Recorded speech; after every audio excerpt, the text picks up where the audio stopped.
Alléluia. Amen. Dis à quelqu'un, déliez-le et laissez-le aller. J'entends pas bien. Déliez-le et laissez-le aller. Alléluia. Va t'asseoir dans la présence de l'Éternel. Il y a quelqu'un ce soir, nous allons axer notre temps sur la prière. Alléluia. Alléluia. Bien-aimé, la prière nous introduit dans notre victoire. Alléluia. La prière nous introduit dans notre victoire. Quand nous regardons le ministère de Jésus-Christ sur la terre, il a plus prié. Alléluia. Même pour faire le choix des disciples, il a prié. C'est après avoir fini de prier qu'il a choisi ses disciples. C'est pour lui tout simplement, en tant que représentant de Christ sur la terre, nous devons faire comme Christ a fait. Ça veut dire quoi? Ça veut dire tout simplement, nous ne devons pas nous défaire des attitudes de Christ. Mais au contraire, nous devons, c'est-à-dire copier ce que Christ a fait. Alléluia. C'est pourquoi dans la Bible, dans le livre des apôtres, on pouvait dire voilà les chrétiens. Parce que ces personnes-là ne copiaient que la vie de Christ. Et quand tu copies cette vie, tu ne peux que ressembler à Christ. Alléluia. Alléluia. Aujourd'hui, nous allons parler de quelque chose de très important. Le thème sur lequel nous allons axer notre prière, c'est déliez-le et laissez-le aller. Alléluia. Quand j'ai regardé dans le dictionnaire, j'ai compris quelque chose de très important. Pendant le thème déliez et laissez aller, je comprends quelque chose de très important. Celui qui donne cette expression est en train de donner sa volonté dans l'expression. Alléluia. Ici, c'est Jésus-Christ qui a parlé. Face à une situation, il a dit déliez-le et laissez-le aller. Mais de par cette phrase-là, on connaît et on commence à comprendre son expression. C'est-à-dire, on commence à comprendre sa volonté pour que nous sommes. De par cette phrase, on peut comprendre ce que Christ veut de nous. De par cette phrase, on peut aussi déduire sa mission sur la terre. Sa mission est connue de tous en tant qu'enfant de Dieu. Sa mission est dans le livre de Luc 4, je crois bien, verset 19, je crois bien. Si quelqu'un trouve le livre, Luc 4, verset 19.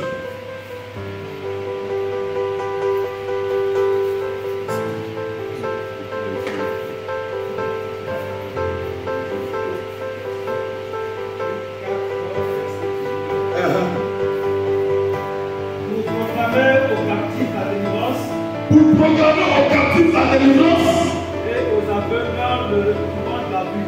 Et aux aveugles le recouvrement de quoi? La vue. Pour envoyer libre les opprimés. Pour envoyer libre les opprimés. Pour publier une année de grâce du Seigneur.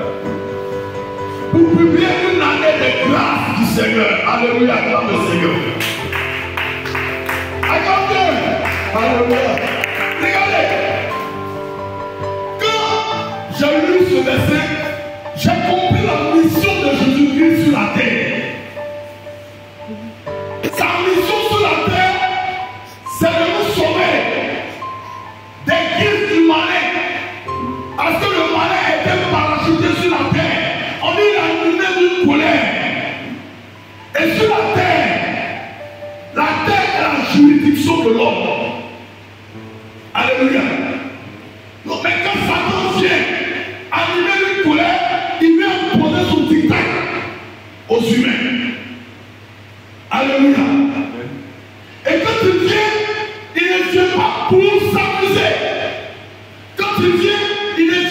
pour nous tourmenter. Mais quand tu viens, Jean dit c'est clair. Jean dit Satan vient pour égorger. Alléluia. Détruire, voler.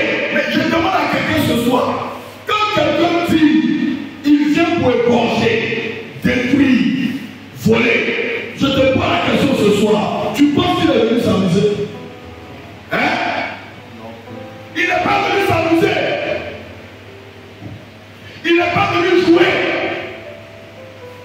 En même temps que Christ a un mandat, en même temps que Christ a une mission, lui aussi, il a une mission. Alléluia. La mission de Christ est claire. La mission de Christ, c'est de nous libérer de toute captivité. Sa mission, c'est de nous enlever des mains du diable. Sa mission, c'est de nous séparer de sa colère. Alléluia. Et c'est pourquoi, quand nous lisons l'expression que le disait d'entrer, délier et laisser-le aller, on retourne dans cette mission, dans ce thème, la mission de Christ. Cette mission de libérateur. Cette mission de nous faire sortir du commun. Cette mission de nous donner la vie par amour. Cette mission de nous sauver, de nous donner le salut. On la retrouve dans le thème. Délier et laisser-le aller. C'est la volonté de Christ pour toi. Christ veut que tu sois délivré de la maladie. Christ veut que tu sois délivré de la pauvreté, de la léthargie. Il veut que tu sois délivré des œuvres ténébreuses. C'est sa volonté pour toi.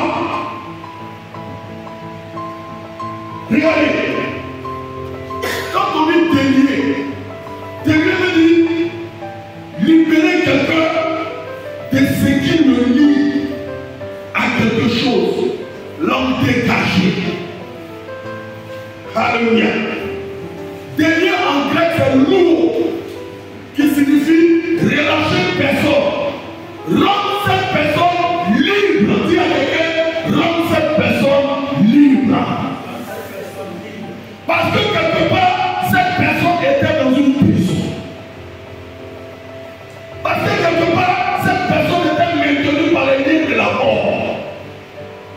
De par des liens, on entend le lien, on entend le lien. Regardez, nous devons donner des exemples clairs et simples. Vous voyez un coq qui est attaché. Et ce qui le lie au bois, c'est une corde. C'est-à-dire quoi? La liberté de ce corps-là, c'est la distance du bois et l'extrémité du lien. N'est-ce pas ce que vous comprenez ce que je veux dire? Ce qui donne la liberté au corps, c'est la distance du bois où il est attaché à l'extrémité de la corde qui le relie au bois. Donc pour le coq, il serait toujours en train de se pavaner, se balader dans un environnement restreint. Pour lui, c'est une liberté. Mais il aura conscience que cette liberté-là a des limites lorsqu'il sera attaqué, soit par un chat, soit par un chien, soit par un animal féroce. Alléluia. Il saura que cette limite-là, il saura la limite qui le relie entre la corde et le bois. Lorsqu'il sera éprouvé, lorsqu'il sera attaqué. Donc je comprends et je te dis par là que la liberté qu'il a est une liberté restreinte. Mais je connais quelqu'un, la liberté restreinte là, ça ne lui plaît pas. Il veut te donner une liberté totale. Et son nom, c'est Jésus-Christ de Nazareth.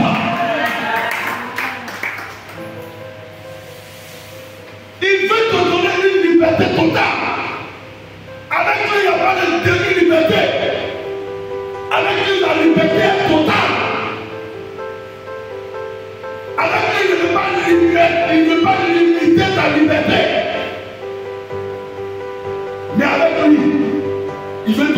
liberté totale. Alléluia. Alléluia. Et cette liberté totale, il dit quoi? Déliez-le et laissez-le partir. Bien aimé, je voulais dire à quelqu'un ce soir que Satan n'attaque pas n'importe qui. Alléluia. Satan n'attaque pas n'importe qui. Satan attaque ceux qui représentent un danger pour lui. Satan attaque ceux qui représentent un danger pour son royaume. Regardez, on va lire Jean 11, verset 44 et on va comprendre beaucoup de choses. Jean 11, verset 44.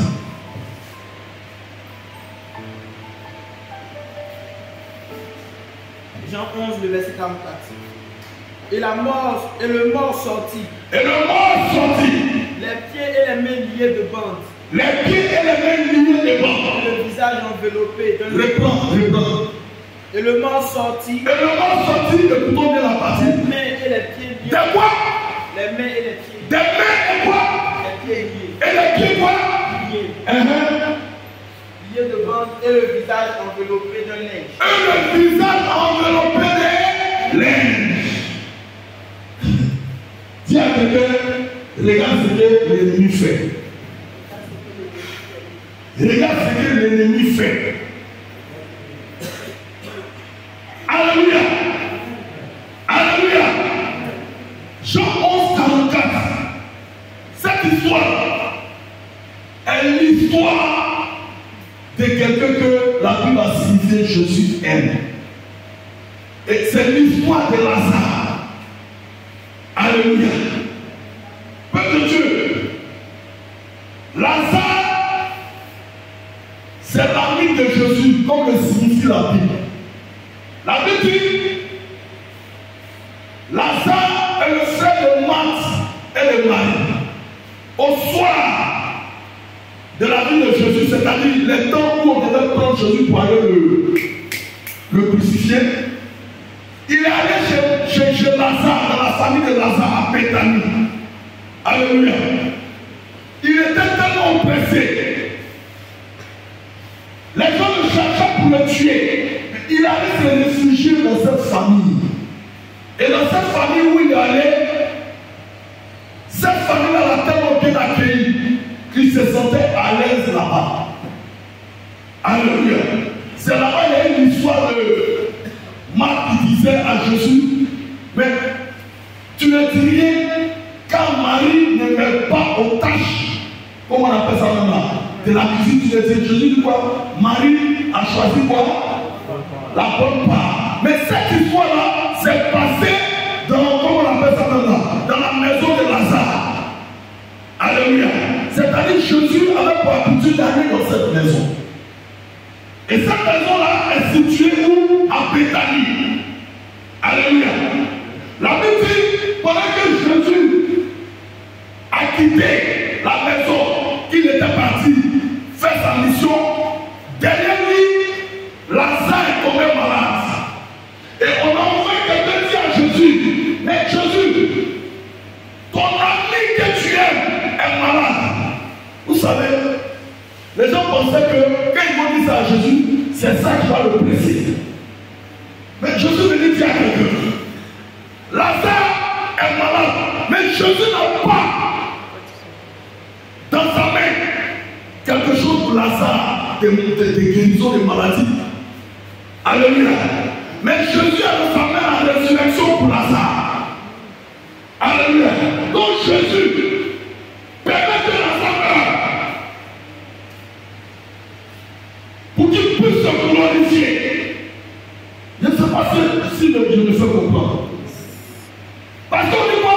Quand on a annoncé ça à Jésus, il n'est pas allé automatiquement. Il a tardé. Et quand il a tardé, c'est que les gens craignaient, c'est ce qui est arrivé. Lazare est mort. Mais quand on dit à Jésus que Lazare est mort, Jésus ne prononce pas le langage des humains. Jésus dit Lazare dort. Parce qu'il sait qu'il a la capacité capacité de le réveiller.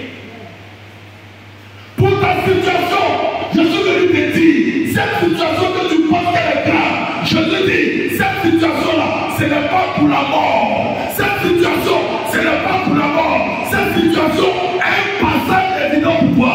Mais tu ne vois pas au nom de Jésus.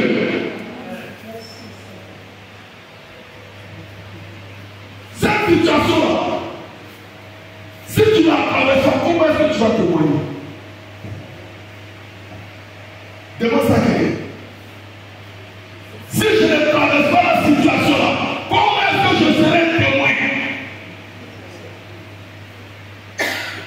Dieu permet des situations dans nos vies pour que nous soyons des témoins, pour que nous parlions de ce qui nous est arrivé, pour que nous puissions encourager quelqu'un qui va vivre le même scénario, quelqu'un qui va vivre la même situation, pour que toi qui as vécu cette situation, tu puisses lui donner un réconfort.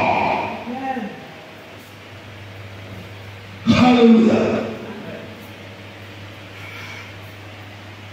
Tant que tu n'es pas passé dans une situation, tu ne peux pas connaître la valeur de Dieu. Regardez, dans la parole de Dieu, c'est en fonction d'une situation qu'un individu a vécu qui donne un nom à l'Éternel. Je ne sais pas si vous comprenez ce que c'est. C'est par rapport à une situation qu'un homme a vécu dans la Bible qu'il donne le nom à l'Éternel. Pour que toi tu puisses donner un nom à l'Éternel, il faut que tu vives une situation. Mais si tu ne vis pas une situation, comment est-ce que tu pourras lui donner un nom? Comment est-ce que tu pourras lui parler? Comment est-ce que tu pourras voir sa main puissante? Comment est-ce que tu pourras témoigner de sa grandeur? En tant que chrétien, n'ayons pas peur des épreuves. Parce que les épreuves servent à nous bonifier. Les épreuves servent à nous fortifier. Les épreuves servent à connaître le Dieu qu'on adore.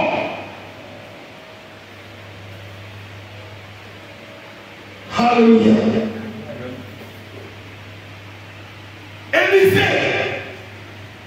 Élisée dans la Bible, il sait que le Dieu qui sert est multiplicateur. Hein, bravo. Parce qu'il a vécu le peu de la multiplication avec ce Dieu. La Bible dit, Élisée fait face à un peuple qui avait faim. Il s'était plus de 100 personnes. Élisée va dire à son serviteur, je crois bien Géasi, pour dire donc que nous avons combien de pain? Géasi va dire donc que voilà le nombre de pain que nous avons. Élisée va dire donc que prends ce pain-là, nourris ce peuple. Et Géasi va marquer une opposition. Géasi va dire donc que mais ce peuple est nombreux. Est-ce que cela suffira? Élisée va lui dire, je n'étais pas dit de quantifier ce peuple. Je t'ai dit, prends le pain et nourris ce peuple. Parce que Dieu, Élisée sait que le Dieu qui l'adore est un Dieu multiplicateur. Le Dieu qui l'adore est le Dieu qui a pris 5 pains, 3 poissons pour nourrir près de 5000 personnes. Élisée connaît ce Dieu. Élisée a connu ce Dieu dans l'intimité. Géasi ne le connaît pas. C'est pourquoi Géasi peut s'opposer à la décision d'Élisée. C'est pourquoi Géasi peut résister à la décision d'Élisée. Élisée connaissait ce Dieu parce qu'il avait une intimité proche avec ce Dieu. Alléluia. Tu ne peux pas connaître ce Dieu si tu ne l'as pas éprouvé. Tu ne peux pas.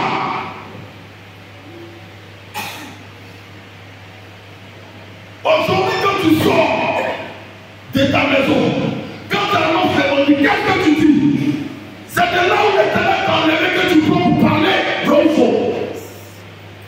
Moi, quand j'annonce l'évangile à quelqu'un, c'est de là où il m'a enlevé que je parle. Ceux à qui ça va toucher, ça va toucher. Ton témoignage ne peut pas sauver tout le monde. Mais ton témoignage peut sauver une catégorie de personnes qui étaient destinées à entendre ce témoignage. Tu peux annoncer ton témoignage à au moins 5 personnes. Mais parmi les 5 personnes, il y a ceux qui sont malades. lui va plus prêter attention à ton témoignage parce qu'il recherche quoi?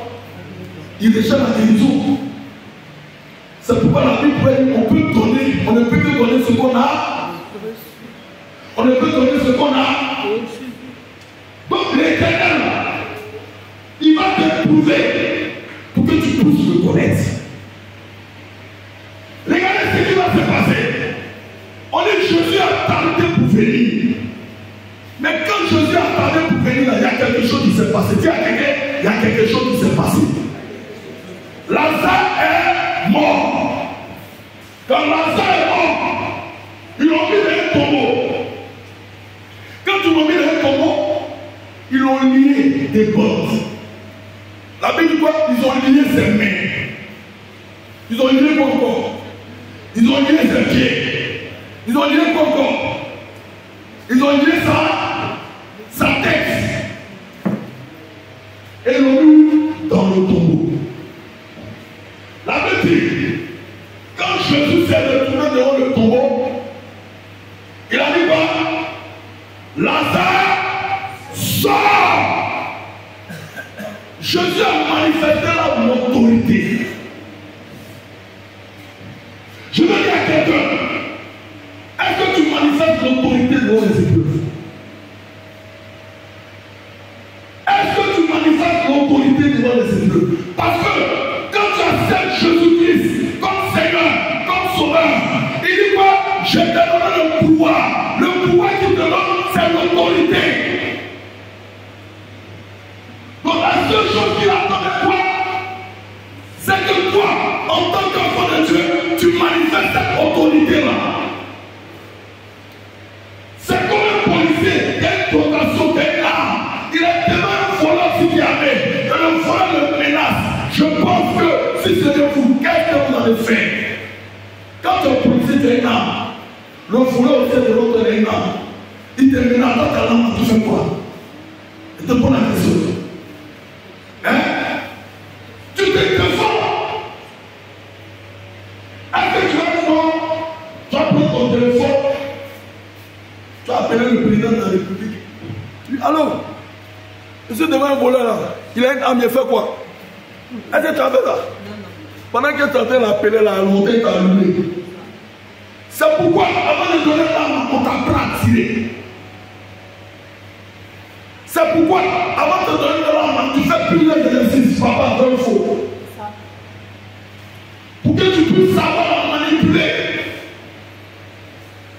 Mais toi et moi, quand nous faisons dans la présence de Dieu, nous faisons pour l'exercice. On vient pour l'exercice. Ce que tu entends, est-ce que tu vas pratiquer? C'est ce que tu entends que tu pratiques. Je le disais dimanche passé. Il faut mettre en pratique la parole de Dieu. C'est notre âme. Lorsqu'on sera confronté à une situation, on va utiliser l'âme. On va utiliser la parole. Et je t'annonce ce soir que la parole qui est en toi est puissante. La parole qui est en toi est forte. La parole qui est en toi est pleine pour dépasser la montagne. Je ne sais pas son corps, il dit quoi? Lazare sort. Mais avant que Jésus ne le dise, il y a eu une opposition. L'opposition sert à te limiter. L'opposition vient comme un lien pour t'empêcher d'avancer. Tout à l'heure, j'ai pris l'image du corps. Quand on l'attache, on le lit. C'est pour que celui qui l'a attaché à son maître le retour là où il a dit, pour ne pas qu'il parte, pour ne pas qu'il s'enfuit. Donc là on le limite. Donc Jésus face au tombeau. Les parents qui se sont fait entendre quand Jésus appelait Lazare, sa soeur a dit quoi? Il quoi? Ils sont déjà. Donc pour elle, l'odeur était une limitation pour pouvoir sauver son frère. Pour elle, l'odeur était cette barrière qui pouvait briser l'amour qu'elle avait pour son frère. Mais Jésus, quand il vient devant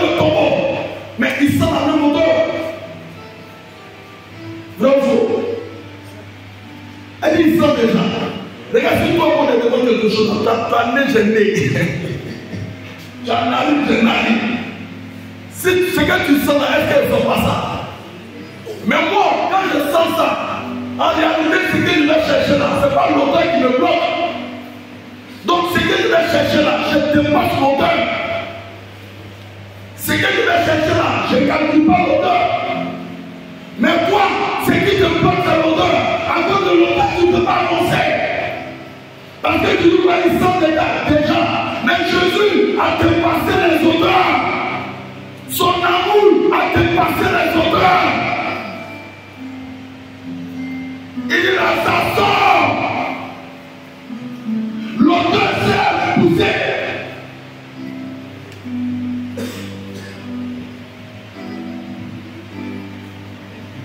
L'odeur s'est médit. L'odeur s'est à te juger. L'odeur s'est à te disqualifier. Mais Jésus ne calcule pas l'odeur. Il va te chercher dans l'odeur.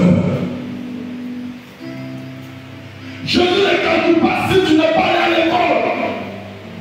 Il va te chercher là-bas chez les illettrés. Jésus ne calcule pas si dans ta famille on ne se marie pas. Il va te chercher dans ta famille pour te marier. Pour briser cette barrière. Ce lien de mariage. Ce lien de pardon de célibat qu'on avait mis dans ta famille. Ce lien produit. Quand Jésus vient, il brise cette barrière. Il détruit ce lien.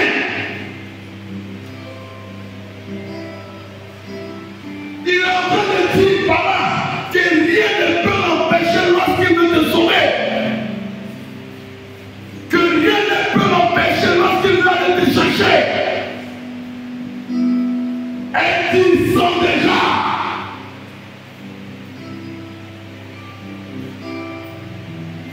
Pour elle, l'odeur est limitée. Mais je suis venu t'annoncer ce soir. L'odeur ne limitera pas Jésus pour ta situation. Quel que soit là où tu es, même si tu es dans une poubelle, Jésus va aller te chercher. Quel que soit là où tu es, même si tu es dans le lieu de prostitution, Jésus va aller te chercher. Quel que soit là où tu es, même si tu es dans le lieu des soulards, Jésus va aller te chercher. Quel que soit là où tu es, même si tu es dans le lieu des braqueurs, Jésus va aller te chercher.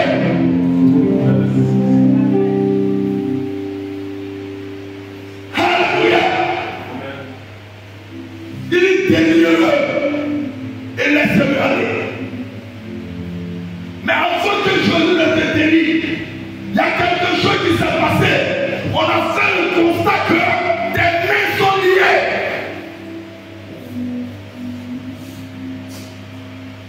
On dit quoi? Il avait quoi? Aidez-moi, il avait quoi? Il avait quoi? Les pieds liés. On commencera par les pieds. Il avait les pieds liés. Mais tout ce que la Bible dit est significatif. Les pieds liés. Les pieds désert avancés. Les pieds désert allaient à ta destinée. Mais je t'annonce ce soir que lui qui était couché dans le tombeau, ce n'est pas n'importe qui. Je t'annonce ce soir que celui qui était couché dans le tombeau n'avait pas fini sa vie.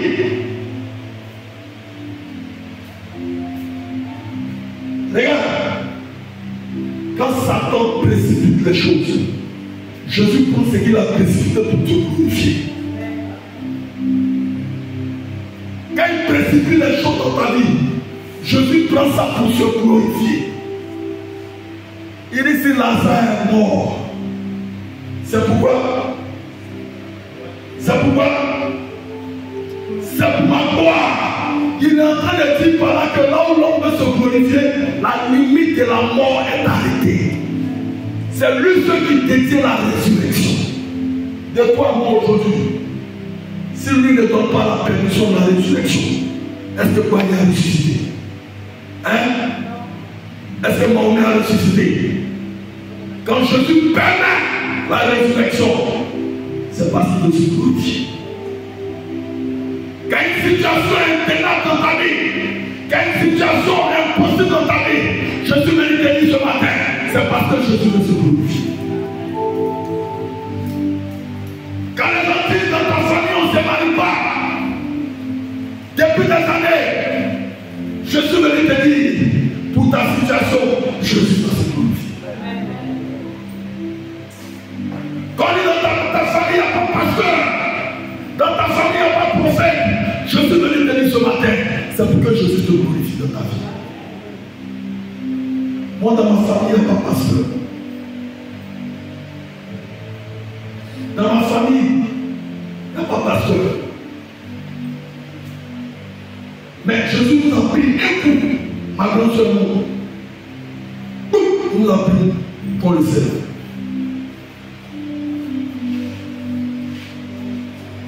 Là où on nous avait liés, il a brisé les liens. Je suis venu te dire ce soir, là où on t'a lié ce soir, l'Éternel va briser les liens. Il va briser les liens. Il va briser les liens. Il va briser les liens. Là, on était sur le pied. C'est ça. Je disais que les pieds servent à quoi? Avancer. Avancer. Les pieds, la Bible dit bon. C'est ça. Bon sont les pieds de ceux qui annoncent l'évangile. Bon sont les pieds de ceux qui annoncent l'évangile. Quand on regarde dans la parole de Dieu, avec l'histoire de Josué, l'Éternel dit à Josué, là où tes pieds fouleront, je ferai quoi? Je te donnerai quoi? Celui en possession. Dieu est en train de dire par les pieds de Josué, il donnera le règne. Par les pieds de Josué, il établira Josué comme un roi, comme quelqu'un de grand, comme quelqu'un de valeureux, comme quelqu'un de puissant, par ses pieds.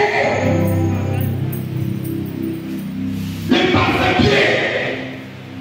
Il dit quoi? Là où tes pieds fouleront. Tiens, là où les pieds fouleront, l'Éternel me fait la promesse de donner cela en possession. Donc quand Dieu est en train de te dire ça, il est en train de toucher quelque chose en toi pour te dire que quoi? Il y a une autorité en toi. Tu n'es pas n'importe qui. Il dit là où tes pieds vont fouler, je te donne ça en possession. En réalité, il est en train de te dire, là où tes pieds vont fouler, je ferai de celui-là que tu sois le Dieu de ce lieu.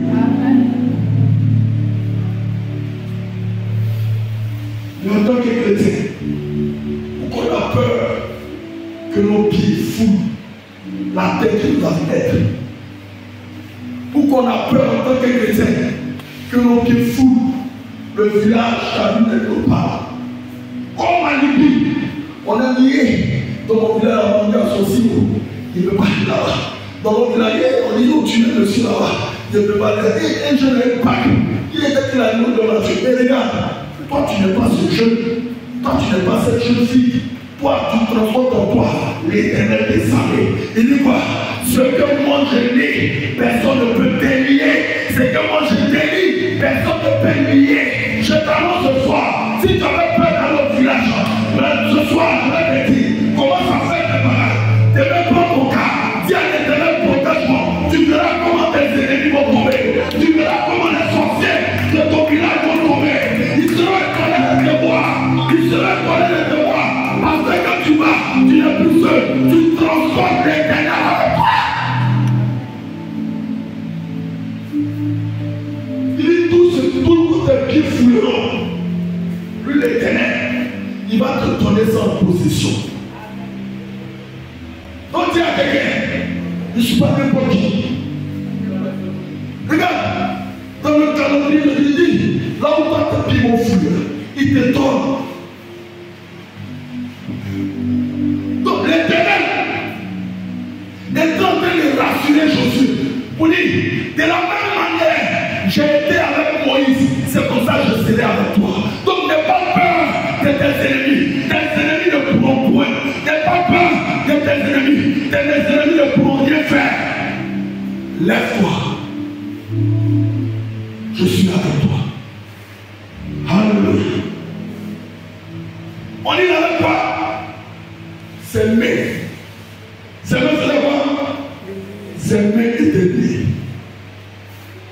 Dis à quelqu'un, ce soir, je casse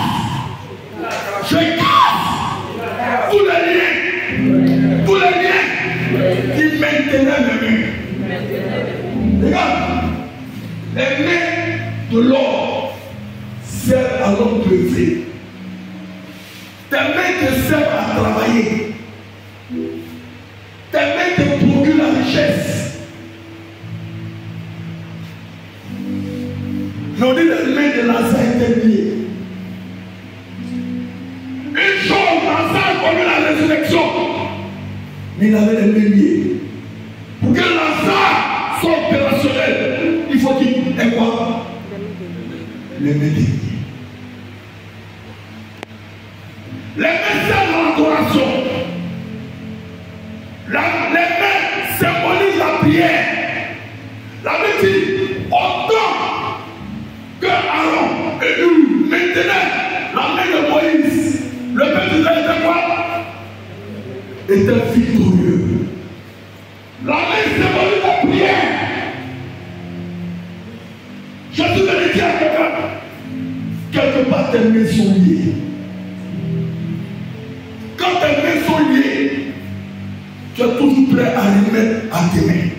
En bon français, on appelle ça la procrastination, c'est ça? La procrastination. Merci papa. Quelqu'un qui les met à tes mains,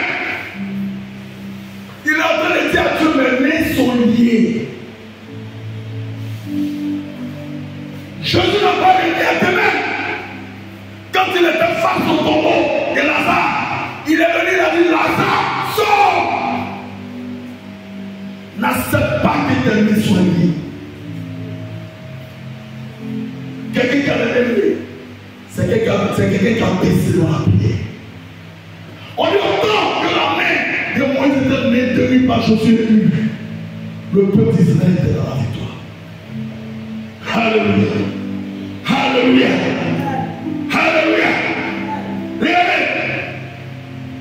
Le troisième symbole que l'Éternel nous montre, il dit là quoi? La tête quoi? La tête quoi? La tête bandée. Alléluia. Qui parle de tête parle de quoi? Il parle de vision. Qui parle de la tête parle de la vision. La Bible nous dit, un peuple sans fin est un peuple quoi? Un peuple sans fin est un peuple quoi? Sans révélation, papa, merci. Un peuple sans fin est un peuple sans révélation.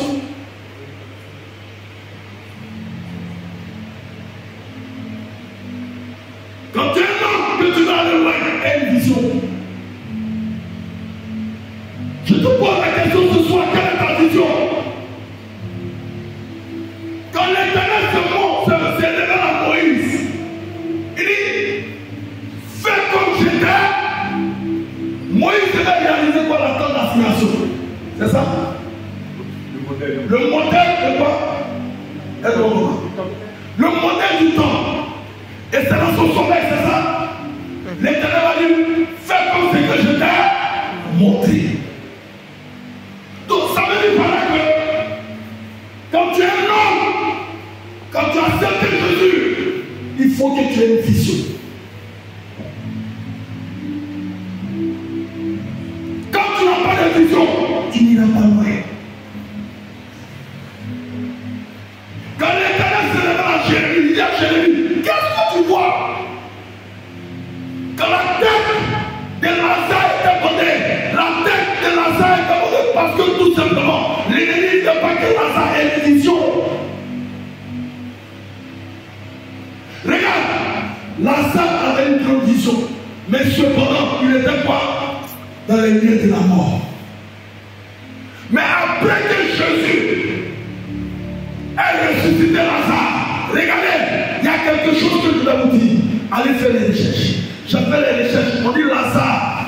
Lorsque Jésus, là comme on appelle la ressuscité, il y a des gens qui cherchaient à tuer Lazare. Parce que Lazare était comme un témoin oculaire de la résurrection. Était comme un témoin vivant de la diable ne voulait pas que Lazare soit là. Parce que devant la vie de Lazare, des milliers de personnes allaient sauver. Mais dis à quelqu'un, si l'Éternel a commencé, personne ne peut l'arrêter. Après que Jésus a ressuscité Lazare, on dit Lazare fait 30 ans pour avoir mourir. Il a connu plus de 30 années avant de mourir. Il a réalisé une destinée. Il a réalisé sa destinée. Lazare a parti à Béthanie le plus grand temps de Béthanie. Deuxième mission réalisée. Lazare s'est retrouvé, je crois bien, en Chypre. Il était choisi comme un évêque. Là-bas. Il s'est comporté comme un apôtre. Il était celui-là que Dieu a choisi pour partir des vies. Mais la Bible dit, Lazare a connu la mort. Je te pose la question ce soir. Est-ce que c'était le temps de Lazare de mourir? Hein? Pourquoi? Parce qu'il ne veut pas quoi? Je t'annonce ce soir que tu ne pourras pas sans avoir réalisé ta destinée. Tu ne pourras pas sans avoir réalisé ta destinée. Tu ne pourras pas sans avoir réalisé ta destinée. Moi je ne pourrais pas, je vivrai. Je ne pourrais pas, je vivrai. Je ne pourrais pas, je vivrai. Pas pour m'amuser, pas pour jouer. Je vivrai pour réaliser la volonté de mon Dieu. Pour réaliser la volonté de mon Dieu. Dieu, quand il te sauve, c'est pour que tu sauves ta vie. On y va. Sauver. Pourquoi? Pour sauver. Il dit délivre-le et laissez-le. Laissez-le. Mais le laissez-le aller, ça veut dire quoi? Aidez-moi. Hein? Le laissez-le aller, ça veut dire quoi? Hein?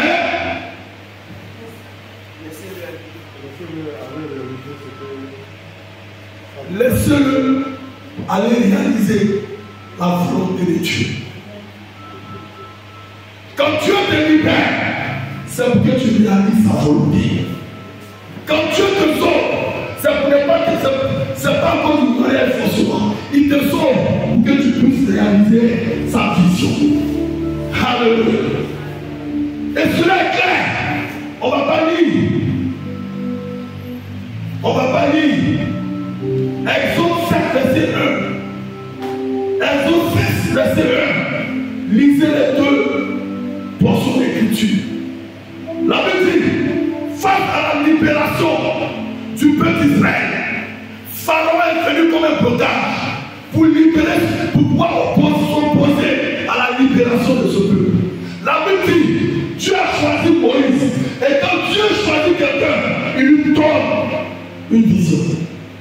Dieu dit Moïse, va dire à Pharaon de laisser quoi? Partir mon peuple. Mais de toi, moi, est-ce que c'est dans le peuple laissé? Hein? Donc j'ai compris par là que quand Dieu te ressuscite, c'est parce que tu dois accomplir sa destinée. Dis à quelqu'un, je vis pour accomplir la destinée de Dieu. Je vis pour accomplir la destinée de Dieu. Parce que c'est ce qui te rendra utile dans ses mains. C'est ce qui te rendra utile dans ses mains. Regarde, tu veux que tu ailles au plateau, dans les bureaux, pour annoncer les fauchis. C'est l'utilité qu'il a pour toi. La Bible dit, il s'est retrouvé près des figuiers. Quand Jésus s'est retrouvé près des figuiers, il estime que le figuier lui est utile profond. Hein? Mais en retour, il ne voit rien de productif dans la vie du figuier. La Bible dit quoi? Il a maudit le figuier. Dis à quelqu'un, Seigneur Jésus, je te demande pardon. Je te demande pardon. Je ne veux pas être ce figuier. Je te demande pardon. Interviens dans ma vie pour que la vision que tu as mise dans mon âme se réalise au nom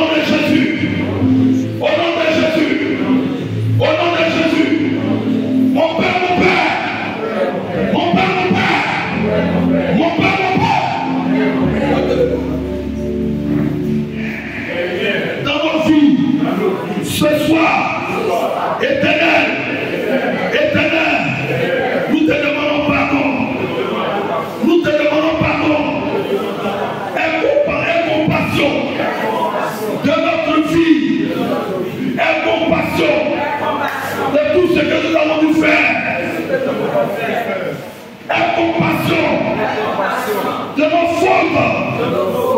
Éternel, inconsciemment, comme consciemment, nous avons posé des actes qui ont activé des liens de mort dans nos vies.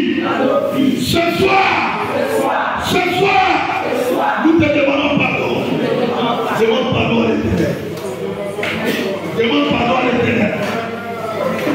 Demande pardon à l'Éternel. Demande pardon à l'Éternel. Et pitié, Père, de ton peuple que nous sommes. Nous avons désobéi à ta voix. Nous avons désobéi à ta voix. Et pitié. Éternel, souviens-toi. Éternel, aie compassion. Éternel, aie compassion. Éternel, aie pitié. Aie pitié. Aie pitié. Aie pitié. Aie pitié. Aie pitié. Aie pitié. Aie pitié. Aie pitié. Je prie.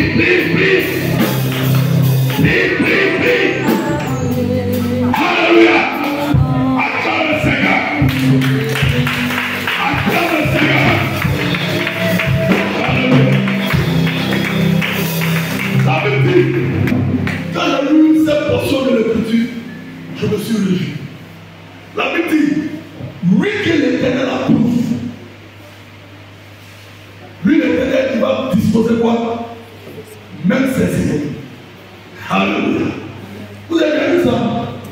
Il dit, celui que l'Éternel approuve, lui là, l'Éternel, il va disposer même ses ennemis pour que lui puisse vaincre ses ennemis.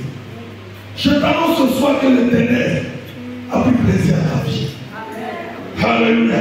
Parce qu'il dit quoi? Celui qui dit avec un cœur important, lui l'Éternel, il pardonne ses péchés, génération sur génération. Mais je suis la seule génération présente actuellement dans ma famille, je suis là. Donc il a pardonné génération sur génération. Même à moi, il a pardonné. Donc c'est là donc de la puissance dans la prière qui va venir. Alléluia. Alléluia. Alléluia. Déliez et laissez-le aller. Dieu est bien. Déliez et laissez-le aller. Tu vas dire Éternel. Ce soir, tu m'as choisi pour être ton serviteur. Mais Éternel, il y a encore des liens dans ma famille paternelle Mimi, dans ma famille maternelle Yokozo. Ce soir, accroché à ton alliance avec moi, je brûle tous les liens qui maintenant, génération sur génération, la famille Mimi, je brûle tous les liens qui maintenant, génération sur génération, la famille Yokozo, je brûle.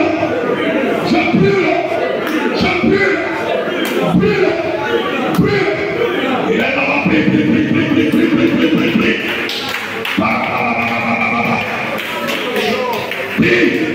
Je veux voir que tu prier.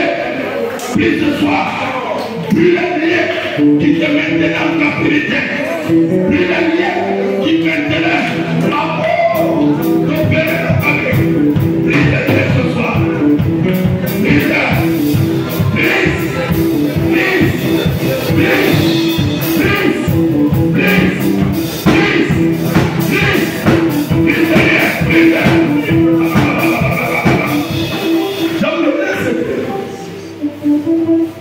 Je vous donne un secret. prie. Et puis tu es comme ça. Ton corps est comme une net.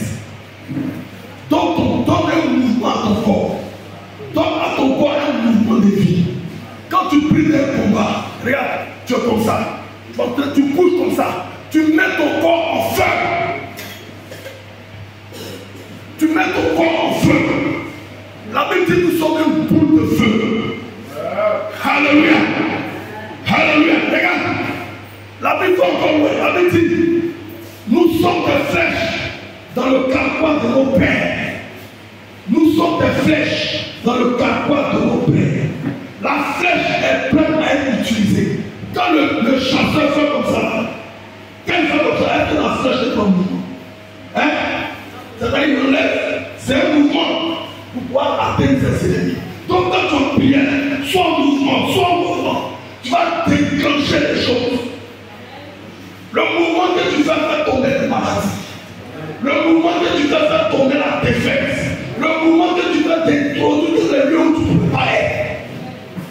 Alléluia. Alléluia. Acclame le Seigneur.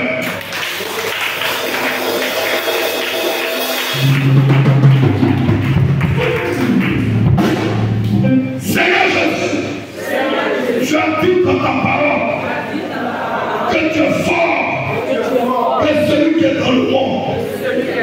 Que tu es fort que celui qui est dans le monde. Me basant sur cette parole qui est la vérité.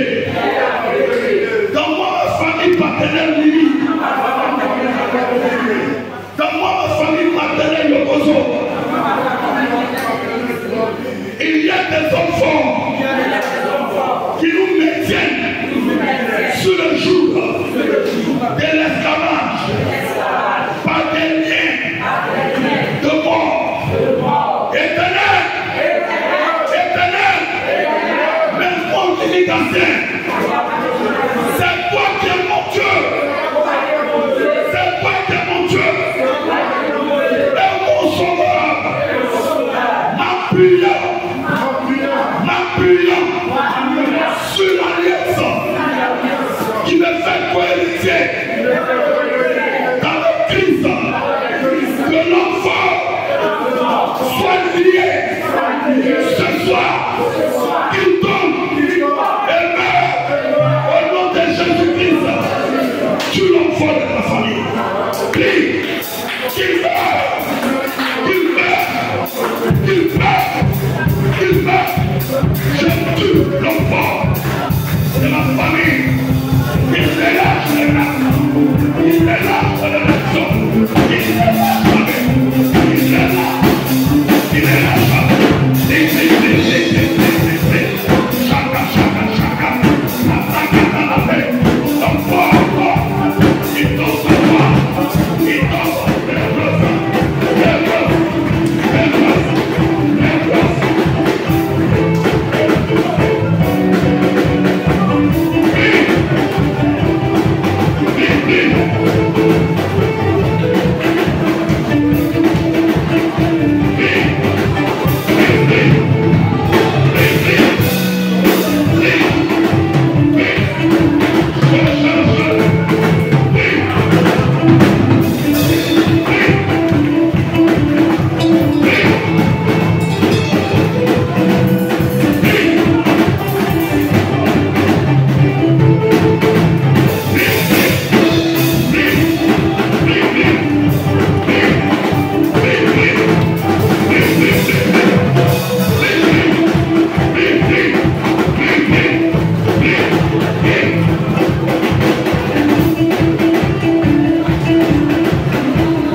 Elle partait enterrer Jésus. Et comment on appelle ça maintenant? Son fils unique. En dehors du village, c'est là-bas il y avait le cimetière. Jésus rentrait dans le village. C'est-à-dire la vie rentrait dans la mort. Alléluia. Alléluia. Alléluia. Quand la vie est rentrée dans la mort, la vie a dompté la mort. La résurrection est venue. Alléluia. Dans nos vies, il y a un compartiment de mort. On va dire au Seigneur Jésus de rentrer en nous et de sécher tout ce qui était mort dans nos vies. Parce que c'est la mort spirituelle qui introduit la mort physique. Alléluia. Tu as dit éternel, éternel. Éternel, éternel. Toi qui as la résurrection. Toi qui as ressuscité. La fille de Jairus. Toi qui as ressuscité. Le fils de la fête de Naïm. Éternel. Que tout ce qui était mort dans ma famille, dans ma vie, dans mon foyer, dans mon travail, à cause de ta présence, que ces choses prennent vie. Je proclame que j'ai la vie. Je proclame que j'ai la vie. Que là où il y a la mort, tu as compté par la vie. Là où il y a l'échec, tu as compté par la réussite. Là où il y a l'infertilité, tu as compté par ta fertilité. Éternel, éternel, je chasse par le pouvoir que tu m'as donné tout esprit de mort, tout esprit de mort est chassé, chassé, chassé, chassé, chassé, chassé, chassé, chassé,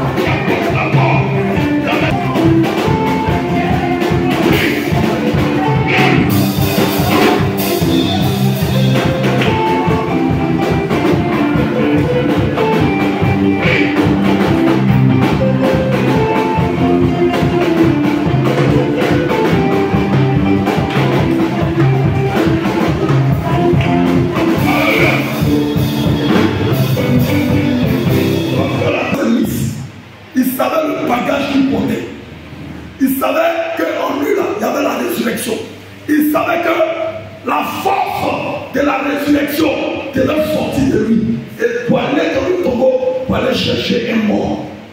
La Bible dit, la femme qui perdait le sang, quand elle a touché Jésus, Jésus a dit, une force elle fait quoi? Une force est sortie de lui. Donc, quand Jésus manifeste le don de la résurrection, une force sort de lui. Alléluia. C'est pourquoi tu vas exercer une force. Tu vas dire mort, mort, mort, mort. Où est ton aiguillon? Où est ton aiguillon? Tu es vaincu depuis 2000 ans.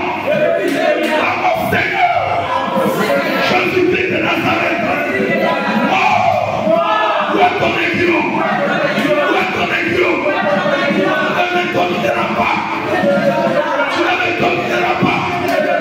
Parce que celui qui est en moi est plus fort que toi. Mort, mort, où est ton aiguillon? Tu es vaincu. J'entends que tu passes de ma famille. J'entends que tu passes de mon église. J'entends que tu passes de mon travail. J'entends que tu passes de mon foyer.